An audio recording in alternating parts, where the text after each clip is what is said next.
దర్శించి నల్లమ అడవుల్లోని అహోబిలం చేరుకున్నాడు. అది మహాపుణ్యక్షేత్రము. అక్కడ నరసింహస్వామిని దర్శించుకుని పూజలు చేశాడు. ఇలా వచ్చావేంటి మళ్ళీ బాబా ఇక్కడ సెటిల్ అయిపోయాడు. ఎందుకు వచ్చారు ఇక్కడికి? బయటకు కదా వెళ్ళాల్సింది మనం. ఏం గీక్తున్నావు? ఏం గీక్తున్నావు? గో వెళ్దామా? గో బాబా.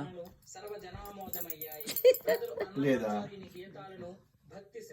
నన్ను మోచిపెచ్చాలో నీకు ఇల్లంతా తెప్పించావు.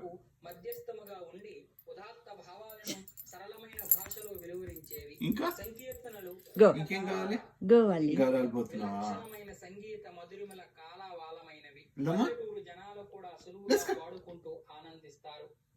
చెవు కదులుతుందా?